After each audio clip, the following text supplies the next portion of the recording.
Welcome to Real Conversations with Patricia Baranovsky-Schneider, the podcast that takes you on a journey around the world to meet some of the most inspiring and accomplished individuals. Discover their stories, uncover invaluable business lessons from their paths to success, and gain exclusive insights on how to apply their strategies to elevate your life and business. Thank you for tuning into Real Conversations with Patricia. Today we have Jodi-Ann Birch, the founder of Asera LLC. So welcome, Jodi-Ann. Tell us a little bit about yourself. Hi everyone. Jodi-Ann is the name I should mention. Sorry, I'm a bit nervous. So I am the founder of Asera. We started operations in the US 3 years ago, but I have been in consulting for the last 15 years, focused primarily on business transformation and corporate governance and transition and project management. So we started Asera because we actually saw a need in the startup and small business market, or we had entrepreneurs who were coming to us asking for help and assistance. Nice. How'd you transition from working a 9-to-5 job to building a 6-figure business in under 2 years? And what were some of the biggest challenges you faced along the way? All right. So you have to be prepared, right? So you start practicing in your job for what it's going to be like when you leave your 9-to-5. So relationship management, you won't have a supervisor or manager that you can go to. Like, how do you deal with that difficult client, that difficult team member? That difficult team member may actually end up being a member of your team. That difficult person from another department will end up being your client. So you start with relationship management there. Something I do with all my small business clients currently, you look at what your business model is. So what is the problem that you're trying to solve? Is there a market for it right now? So what is your revenue stream going to look like? Do you have multiple revenue streams? Because then you reduce the risk that you have. What are your competitors looking like and what are they doing? How will you get to your target for potential client or customers? Do you know what that potential client or customer is looking like?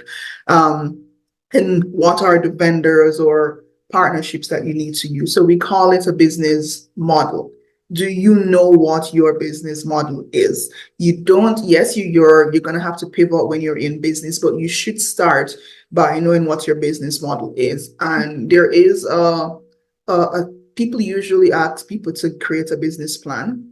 And while I agree that you should have a business plan, for a lot of entrepreneurs looking to start out, a business plan may seem daunting. A business model, or you call it a canvas, is really a one page. You actually can draw it. It's very simple, but it actually starts turning your mind into some of the things that you need to look at. Relationship is also important. And just a little bit of a background here. So I was working offshore. So I was based in Jamaica, but at the same time, I worked with multinationals a lot. And that kind of gave me a lot of practice. But when I got my first client in the US, it was through a referral from someone I worked with 3 years before, because that person was able to connect me with a client in London, of all places. So not even the US, but in London. And it was because of the relationship I had, and they were okay with saying, I have worked with Jodi-Ann in the past, and she is good at this, she's good at what she's doing. But he was able to give really confident feedback or confident a referral for me. But that was because of a relationship. And all I did was reach out on LinkedIn to say, hey, I am leaving KPMG. This is what I'm going to do. And if you have any, I was asking him for advice. If you have any advice on my next step, I really appreciate it, because I enjoyed working with you in the past and I learned this from you. And he was really helping me with transition process improvement at the time. So you don't tend to think about it. And depending on what your work situation is, you may not want to burn that bridge, right? I have left my 9-to-5 and gone back with the company that I work with as a consultant, because you have companies that are okay with that, because you have a service, whether you have a really good relationship or you were really good at this particular thing, or maybe they're not in a position at that time to find a replacement. So they may ask you to stay back a little, we call it, you can do a 1099, preferably a corp to corp if you have your own business. But these are things that a lot of small business owners, you're in a rush and you just want to start. Stay where you are in practice. On the saving front, how much money do you have saved, right? Worst case scenario, your business starts off, it's going to be a little bit slow. Always be conservative in your numbers. So if you want to make 400,000, okay, give yourself a while to make it. I'm not saying don't be aggressive in your marketing, be aggressive in what you're doing. But worst case scenario, how am I going to pay my bills? Because now you have to pay all the bills for the business. You may not have a steady income coming in. Right. So you need to balance that. And as you mentioned, the 10 figure, that same referral that I got, that client was my first Wow, nice. 6-figure client. And I remember I couldn't believe it because I just wanted to make $95,000 in my first year, right? It was very conservative. I had a roommate, and I tell people up to this day that that was my first organic referral. Nice. And it was something I did 5 years prior while working with someone, right? You have to also look at your credit. You're going to go into a new business. This is your business. Your credit and your business credit will be intermingled for a while. So if you're going to go to the bank with a loan, for a loan, you first need to know what your business model is. Then you need a business plan. Then you're going to probably try to speak to the bank to get a loan. What is your business credit like, right? Do you have a business credit? So you may need to start the business for a while, get some trade lines so that you can have them report into the business bureaus, because yes, the business has its own credit, and there are business bureaus that are specifically for your business, but they're also going to maybe do a personal guarantee, or you call it a PG, on your credit. So how are you in terms of handling your own money? Were you responsible? So if you have extremely bad credit, then the bank is going to make the assumption that if you could not handle your money, you may not be the best person to handle the business money. Right? So those are things that you have, I would say, that you really have to consider, and you want to start very lean. Right. So it was just me. I had an assistant, and she would work with me probably 2 hours a week. You want to be extremely lean. I use a WeWork. I did not have an office. I still do not have an office now. At one point I did, but I didn't need an office.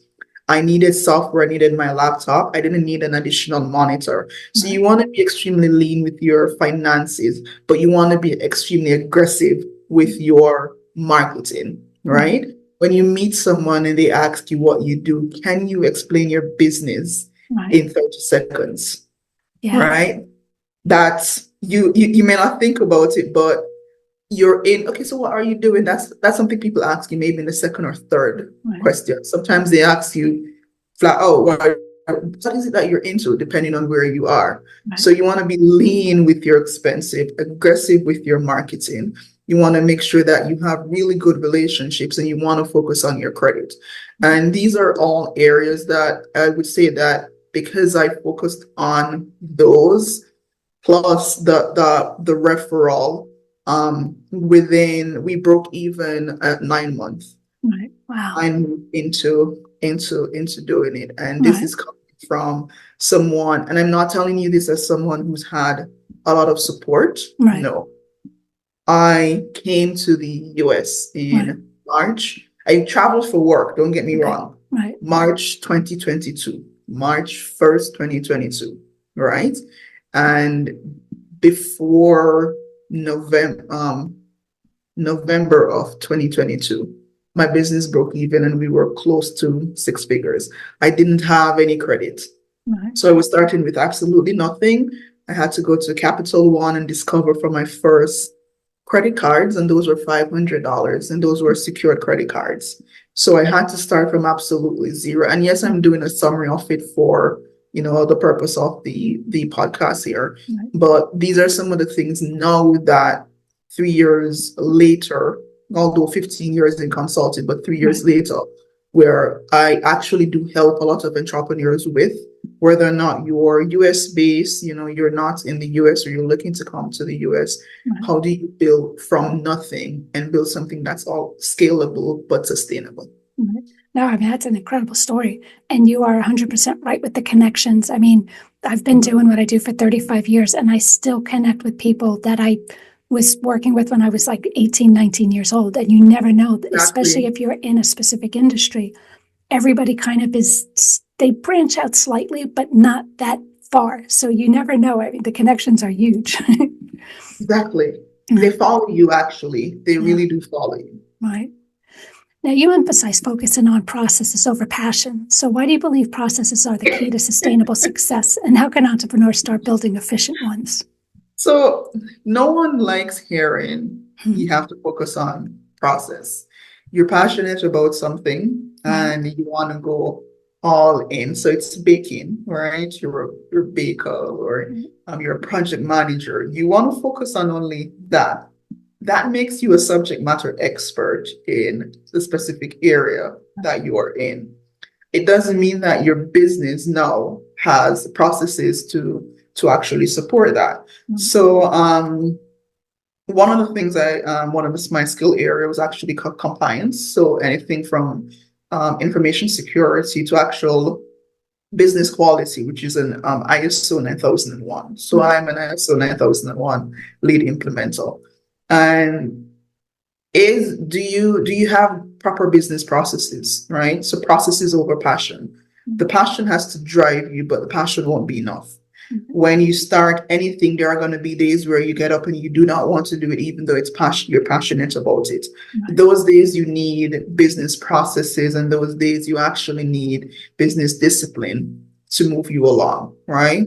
So do you have SOPs and there's a standard operating procedures for your business? So if you're looking at getting clients, what is your lead generation process, right? Do you have a CRM that you're using? If you're not using a CRM, what is the process from someone reaching out to you actually closing a business? Can you replicate that? And the reason I'm talking about replicating it, at some point you're going to need to have someone else do this for you, so you can focus on activities that either drive the business forward, brand awareness, or drive revenue, right? So what are the admin tasks? We can't have admin and admin support, whether virtual or otherwise, if you don't have processes. So it is actually in the hard work for the business and the admin work, the grunt work that you don't want to do. How are you invoicing, for example, right? If you're, and I'm going to use baking a cake, for example, what's the recipe, right? I'm a consultant. What are my services? How do I offer those services, right? What's your team looking like? If you're a baker, do you have someone that's helping you to bake? You have to be able to have processes and systems that can be replicated, improved upon, but replicated. And you don't have to start with a very small one. Right. What do you do every day? You start writing them down. And eventually a few things pop out to you. What are you spending a lot of your time on? What do you need to improve? What do you need to delegate if you're going to delegate? But you need to have processes in place, because good processes drive a business forward. And you hear a lot of gurus speak about how you can increase your revenue. Just making six figures, leave your job and you make six figures. You can leave your job, you can make six figures, and you can go broke all in the same span of time, right? Because you're not looking at your processes. So you don't want to drive for revenue growth. You want to look at cost containment. You want to look at making sure that your operations are moving smoothly. Passion is not going to get you to be a successful business owner. It will help you to get a successful job, because your job can end up being your business can end up being another job for you. So it's processes over passion at all times, and just making sure that you have proper systems in place. If you don't, get outside help. Now, that's something that we offer at Asera, to come in and help you with a process map. So we map your processes, we look at gaps. And even though I'm a consultant, I've had to get external help, because sometimes when you're in the business, you sit too close to a process. So you are extremely biased, or you're holding on to it, and you don't want to change it. So if you're just starting your business, try to document your processes. At some point, someone else can look at them for you, but have a process. If tomorrow you need to step away, you need to go on your vacation, you're sick, whatever the reason is, can my business run without me? If not, then you do have some issues that you need to look at, or you need to get someone externally to come in and map the processes for you, show you your areas of inefficiencies, how you can optimize them. Yeah. So I'm passionate about helping people. I'm passionate about helping business transform. I'm passionate about governance. But even I had to have a system in place for that, because it's not every day that I get up and I want to do it. Yeah. No, I agree on all these counts, like especially the process, because I could be the greatest in the whole wide world of whatever it is I'm doing, but you kind of have to have a structure, and that's where the processes come in. And in terms Exactly. of, having, I myself, I could be the greatest at what I'm doing. I was in an accident, kind of out of commission for a while. Well, now I need somebody who knows what I'm doing to be able to come in and handle this. So it's always good to, have the process, have it documented so that someone can come in and handle this for whatever reason, whether you want to go on vacation, you had a death in the family, whatever the case may be. Life happens, so I agree. So now tell us, how can startups use Net 30 billing to their advantage? And what are the common mistakes entrepreneurs make when managing cash flow? All right, so we're going to start with net 30. One of the first things that I mentioned earlier was that your business has a credit profile for itself. Your business is an identity on its own. That's why you have an LLC, right? The business credit is actually used when you're trying to get any form of financing or lending. And at some point in your business, you are going to need that. It could be a simple credit card, it could be a line of credit, or actually an actual loan. Now, how do you build business credit? The first thing is Net 30 services. And this is essentially where you get a service or a product from a vendor, and they will say to you that you have 30 days, thus the term Net 30. You have 30 days to pay for the service. And they will also report it to the Business Credits Bureau on your behalf. And you have Experian, Equifax, and Dun & Bradstreet, right? And different vendors report to different bureaus. And in the same way that you build your personal credit, what it does is that if you report consistently and you report it on time, and that's what they're offering you, right? Then your business starts having its own credit profile and also its own credit score. So when you're looking at building your business, that's one of the first things you want to actually focus on, or one of the things that you want to focus on. So you have a couple companies, and I think the ones of, like Quill, for example, or Granger, that offer Net 30 services, and you have different tiers. So even Amazon, for example, will offer Net 30. But if you're just starting out, Amazon may not offer that to you because you don't have enough history, right? Home Depot, depending on the area that you're in, even Sam's Club, because you can buy business things at Sam's Club. The challenge I found, and I'm using my personal experience, so one of the services we offer at Asera is actually Net 30 for consulting services. So I started out and I was doing the same thing a lot of entrepreneurs do. You're buying Net 30 services. In some cases, it's a little bit more expensive, and you're buying things that you don't necessarily need, right? Pens, paper, stationeries, those are very inexpensive, but you have a certain threshold that you have to meet. So I was buying tons of hand towels that I was not needing, because again, I'm virtual, right? Or I'm remote.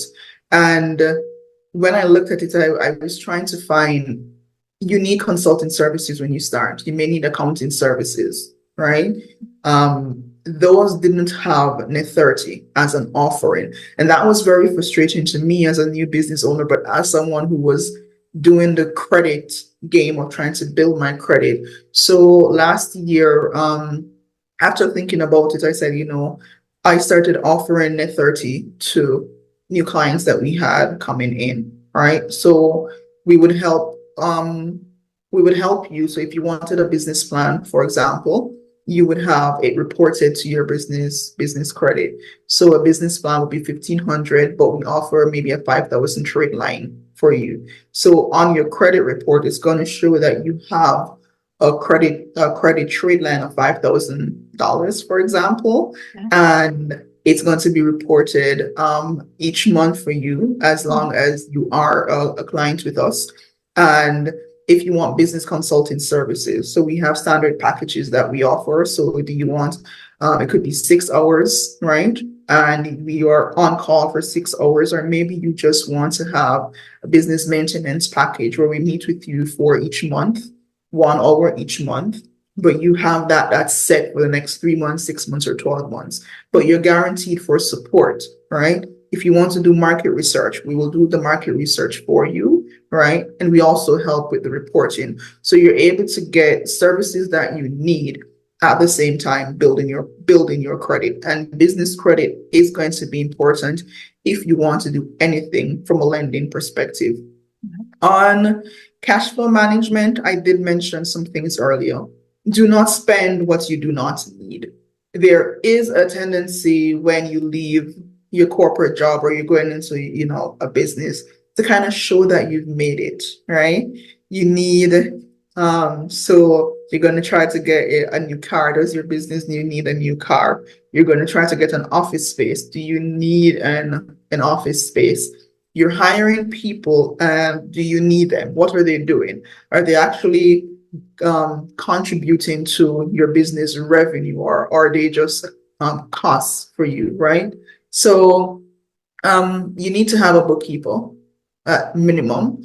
If you're doing the books yourself, I would not recommend it because it can be overwhelming, and you do have professionals for a specific reason. But your bookkeeper can, at minimum, if you're using QuickBooks or Sage, do your books for you, and you can have quarterly reports that will show you what you are doing. I'm going to say not all business owners are going to be able to understand what a balance sheet is. Balance sheet, income statement, or your profits and loss. If you need to get help or support, again, a service that we offer in the maintenance plan, where someone is looking at your finances with you, right? So they can help you understand what your revenue is and what your costs are looking like. It's not uncommon to hear business owners say, I am making $50,000, but I'm not seeing it. I don't know where the money went. Someone can sit with you and help to explain where your money went, right? So again, lower your costs, be as lean as possible. What are you getting the most from your marketing expenses, right? And don't try to get credit for the sake of getting credit. So you need, and I know it is very contradicting. I'm telling you that you need to get credit, but at the same time, I'm explaining to you that you don't need credit at the same. So you do not need to go out and then try to get credit or get yourself in debt. That doesn't serve your business purpose, right? So those would be some of the tips that I would give. Thanks. And tell us, as an immigrant entrepreneur starting with no credit profile, how'd you navigate financial and credit challenges to grow your business? My mom would say patience and prayer. Right? So it can be very frustrating, right? When the credit that I have, you have organizations or some banks that will use your credit in your home country to help you with setting up here. Unfortunately, Jamaica was not one of the countries that benefited from something like that. So when I got here, I did a lot of research. Research is your best friend, right? And I had to build both my credit profile and my business credit profile at the same time. The first thing I would tell you, do not apply for everything. That was my first mistake, right? I was applying to Amex, Chase, because those are the ones you hear and those are the ones that people talk about a lot. Don't do that. So on the personal side, I started with 2 credit cards, all right? Capital One and Discover. They are secure credit cards. You are more likely to get those credit cards because you have to put the money to forward to secure the credit cards, right? Once I got those 2 credit cards, I made sure that my utilization was always low. So Starbucks, for example, coffee, right? Or I didn't drive at the time, so I'd maybe pay my fare at the bus, right? And you always pay it back each month. So you're keeping your utilization low. It's something that you hear people talk about very often on doing that. On the business side, I mentioned earlier, you want to get net 30 credit. I would say try to have at least 3 or 4 trade lines and try to diversify them. Just again, Asera offers this to all our clients. So we offer services, but we offer trade line reporting if you only want a trade line to be reported. So try to diversify the number of the trade lines that you have on your business profile. I would say give it 3 to 6 months, right? Now, that is extremely difficult in some senses. And that's why I mentioned earlier that if you're US based and you're looking to leave your job, give yourself at least some time, right? Give yourself that window, right? So you can build a business profile or build the business credit, maybe repair your credit, or in my case, build credit. Now, the only thing is that when I came here, I didn't have a job. So savings are important, or at least some savings. You may not want to hear this, but you may have to do some jobs or some odd jobs until your business gets going. And this is only in situations where you may have lost your job unexpectedly, or in the case you're moving to a new country and you weren't able to retain the job that you had before. So it was building that credit profile. I opened my first bank account with Chase, and they are not the easiest to get a credit card with. I will be honest with you, but their credit cards are very good. So when I had my net 30s. So I had my net 30s that I was using. I do wish that Asera was able to offer Asera a trade line. That would have been so wonderful. But build a good banking relationship. No, I went with Trace. I would not recommend that's the only one that you use. So Trace, for example, is really small business friendly. Navy Federal, if you were in the military or if you have family that's in the military. Bank of America, for example, or your local credit union. They're way less risk averse, and they really actually sometimes are a little bit better than some of the big banks. But Truist is really small business friendly, right? Open an account with them and start a relationship. You don't have to start with a lot of money, but start putting something in the account. Now, let's say you've given 3 months. If you did not have a credit profile, like in my case, I didn't have a credit profile. After 3 months, I'm going to have a credit score, but my credit profile was very thin, and that just meant that I did not have a lot of credit history. And this is going to be something that works against you. And this was very frustrating for me because I was trying to learn a lot of what was going on, right? But the banking relationships help. So my first credit card, or my first business credit card, was actually from a credit union, because I was able to go in and was sit with a business banker, and I explained to them that this is my situation. So I have a thin credit, and this is the reason I have a thin credit. And I got a credit card. It's probably going to be small, but you want to go with banks that are small business friendly, or a credit union where you can actually have manual underwriting done. If one of the things I learned by not applying the automatic ones, it's just a machine that's running some numbers and some algorithms, I was denied. So I was denied maybe for 10 credit cards before I actually realized and figured out that I actually needed to go a credit union, and it's managing your credit effectively. So after 2 months, I applied for a credit line increase, right? And then got the credit line increase. I did not go back to Chase until my third credit card, because by then my business had trade line, it had credit cards, and it had a good number of credit lines there. And then I went to Chase, and then even with Chase, I was denied twice because my credit profile on the personal side is just now 3 years. So I didn't have the credit history. So it's a lot of patience and also being strategic with what you're doing. Yeah, people don't, when you go to school and you say, okay, I want to be a business, take business management, whatever, they don't teach you any of this stuff. They They're don't. just kind of like, okay, good. You got your degree, go and do what? Yeah. That's why it's always good talking to mentors or someone who's in the business you want to be in, because they could explain all this to you. Like when I started, I didn't know, lawyers and payroll and like all of this stuff. It's like, oh, they didn't teach me that, No. Yeah. So now tell us, what are some key performance indicators, KPIs, that entrepreneurs often overlook, and why are they crucial for business success? Right. So so the first one, we're going to start with your bottom line. What is your profit margin?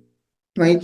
So is it 10%? Is it 15% of your profits? Look at your income minus all your expenses. And earlier we spoke of cash flow management and actually knowing what your expenses are. So you want to first look at what your profit margin is, because that will kind of give you an idea of, do you need to look at your costs or do you need to increase your revenue? A lot of business owners do not have any idea what their profit margins are. You only look at, and even if you are profitable and you are making a lot of money, you still need to know what those margins are, because that can help you to either increase your profitability or just to look at things that are inefficient in your business, right? You need to look at your client retention rate. So how many clients do you have now that are coming back for additional services, right? So if you're upselling to clients or you have a service, how many clients are taking on additional services from you? Right? If you're marketing, what is your return on investment? So if you're spending, for every $1 that you spend, how much is it that you're making back?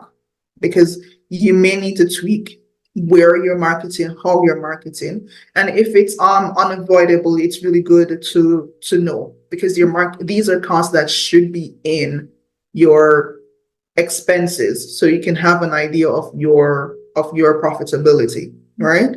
If you have employees, how much is it to retain, to first attract, right, an employee, and how much are you spending, right? Or if you want to use ratios for you to actually keep your employees.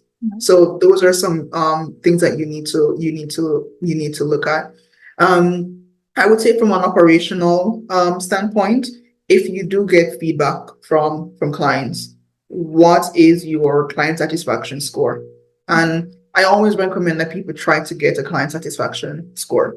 Yeah, you have Google reviews, right? And that can be good or bad, depending on, the industry that you're in or several other factors. But you should always try to get direct feedback from your customers, and you can offer it in a loyalty program, for example. So at the end of all services that I offer, I usually let them know that I'm sending a short survey, and you can incentivize it if you want, but you get direct client feedback. And what are they saying? Is your client satisfaction score high? Because that is something that you can actually leverage when you're looking for new clients, but it also helps you to improve. Because someone can really give you a good client satisfaction score, but they may say, okay, we had, these were the areas that we love. However, we really think that we could benefit from, and they may list a few. So your client satisfaction score is a gauge of what your clients think, right? If you have employee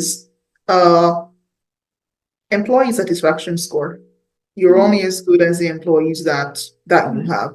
And these are not things that you need to set up on your own. These can be automated.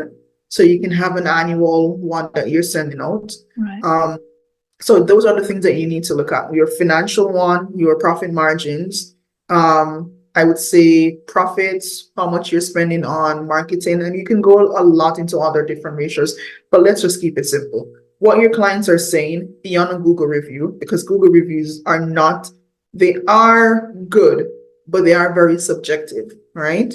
And you just need someone to be on the internet saying something, and then you can have tons of people who've never used their service now giving you a 1-score review. So you want a central place where you can send out and get client feedback. So client satisfaction score, how much you're spending to actually attract clients, which is your marketing score, your return on investment. That is very important, right? How much you're spending on your employees to retain employees. So you want to hire great, you want to retain your employees, but want to spend on that. And then you also want to get a sense of what your profitability is. I would say at minimum, those are the things every entrepreneur needs to know off the back of your hand. I love the surveys and asking people what they think, because I've recommended that for, a lot of the marketing clients I've had. And it's amazing because I know a company, what you think your audience is understanding and learning and seeing sometimes isn't at all the message they're getting. And you need to know that. So I always find them super invaluable. And even now, people will incentivize, say, answer this for a $5 Amazon gift card. I'll answer because I know you desperately want an answer, and I'm happy to give it to you, because sometimes I just know from experience, for every 50 responses I get, it probably took me 500 tries to get that. So but they are really invaluable. Yes. And it's a lot easier for you to find out at that point in time what your client's challenge is, because it gives you an opportunity to reach out to them, right? So you can correct an issue, you can fix an internal problem, or if it's a messaging problem, you can correct it. So you're able to actively look at retention, but you can also look at upselling. Or if you do no form of selling, you improve your company. So you should know what your clients are saying beyond giving them a Google review. Yeah, 100%. Yeah. So tell us, what are the realities of building a business, and how can entrepreneurs manage their expectations in a world obsessed with hustle culture?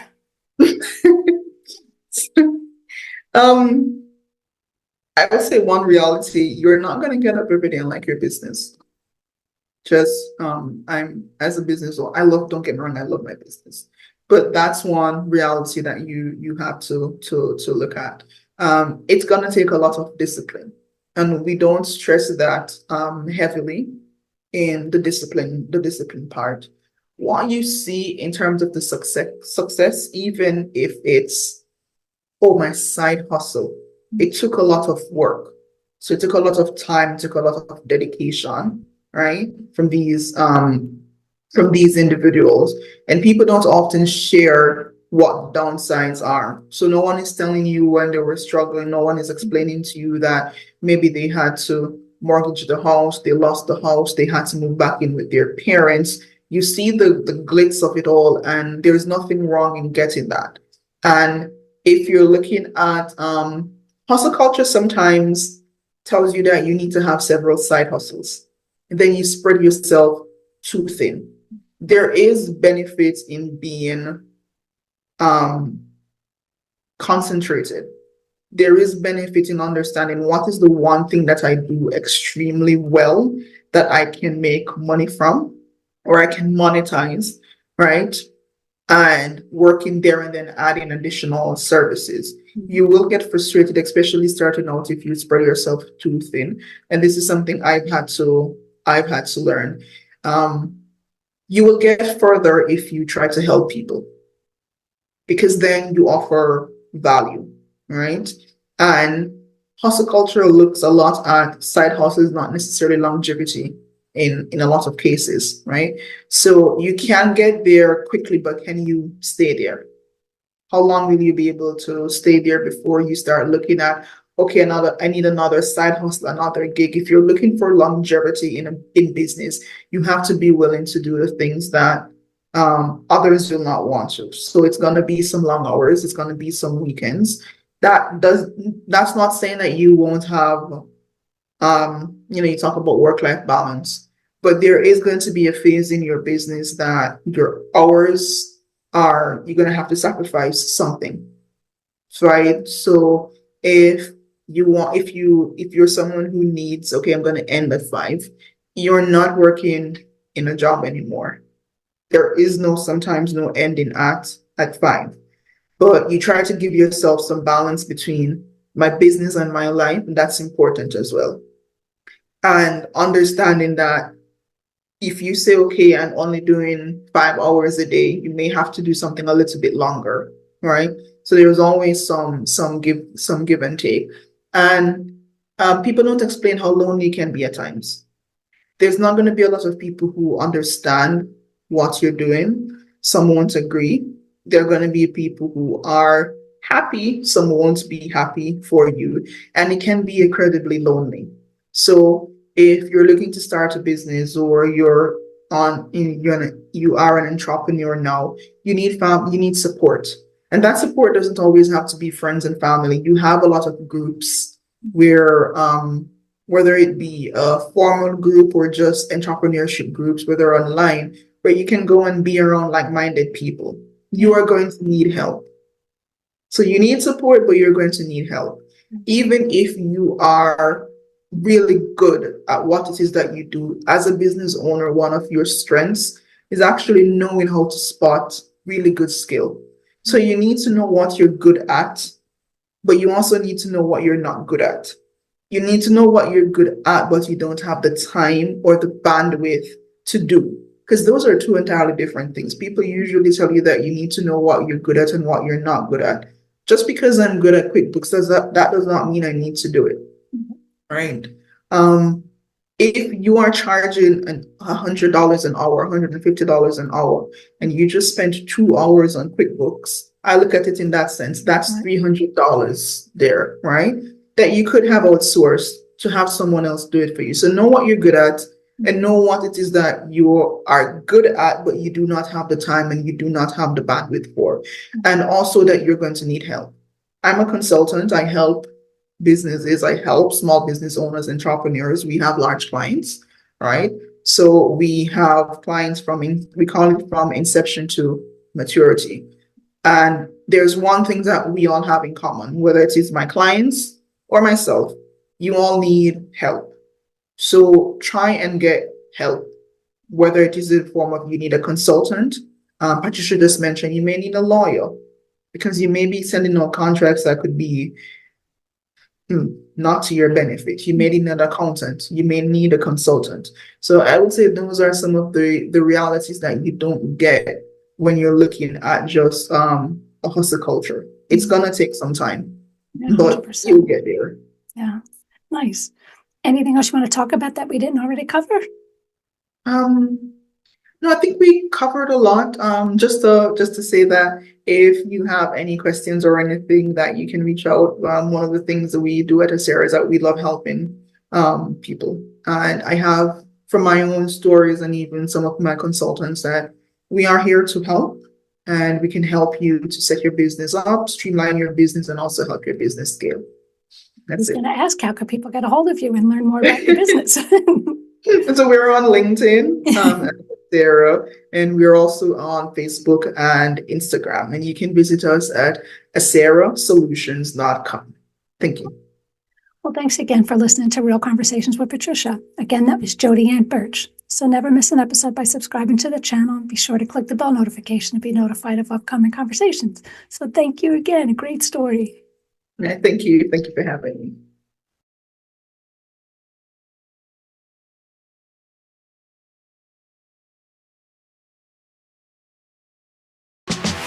Thank you for listening to Real Conversations with Patricia, talking with some of the most brilliant minds on their journey to success and their recommended strategies. Please leave your feedback and visit pristineadvisors.com to get the latest and greatest business advisement on the planet. Feel free to let me know your thoughts, suggestions, and anything else you'd like me to cover. Together, we can make success happen for all.